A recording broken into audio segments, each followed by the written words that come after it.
Guys અમે મારી friend અને અમે બે જણ ફરવા નીકળ્યા છીએ. જો છત્રી વગર છે ને ચોમાસાનું ફૂલ મજા લેવાની.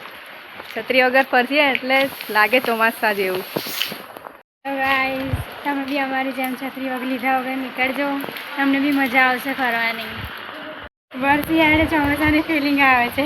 સાચી વાત, લાગે છે ચોમાસું ચોમાસા જેવું લાગે છે. એમ તો છે ઠંડી બી લાગે છે જોડે જોડે. હા, બી નીકળજો.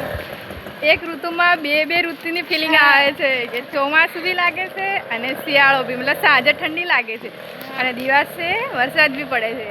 સાંજે બરફની જેવી ઠંડી લાગે છે. તમને લાગતી હોય તો તમે કોમેન્ટ કરજો. જો ચોમાસું ચાલુ થઈ ગયું લાગે છે શિયાળો અને લાગે છે ચોમાસા જેવું છે ને. બાકી બસ શિયાળે ચોમાસાની ફિલિંગ આવી છે. તો ગાઈસ બહુ વરસાદ પડે છે અને અમે લોકો ફરીને આવી ગયા છે અને આવા વરસાદમાં અમને મેગી ખાવાનું મન થયું છે તો મેગી લઈ લીધી છે અને ગરમ ગરમ મેગી બનાવીને ખાશું. તમે બી ખાજો ગરમ ગરમ મેગી બનાવીને. કેવું થાય છે તમે બી કોમેન્ટ કરજો. જો બહાર ફરવા નીકળો તો બી કોમેન્ટ કરજો.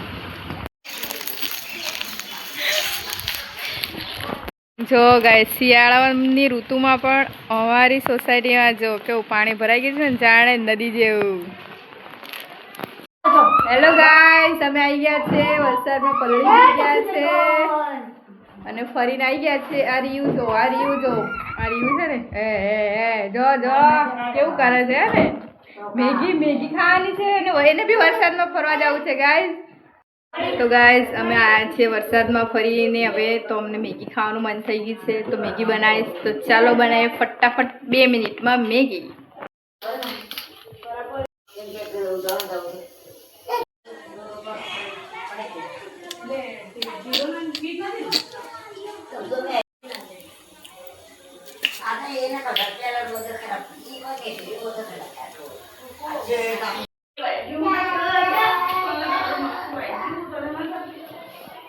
ગાઈસ મેગી બની ગઈ છે અને અમે તનુન 2 જણ મેગી ખાઈ રહ્યા છીએ મસ્ત ગરમ ગરમ.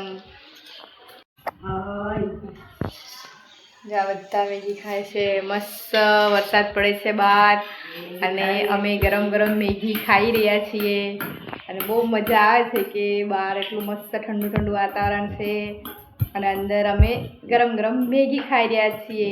તમે બી અમારી જેમ ટ્રાય કરજો એકવાર.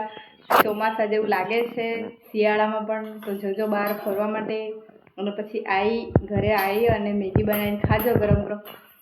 બહુ જ મસ્ત લાગશે. થોડા બહાર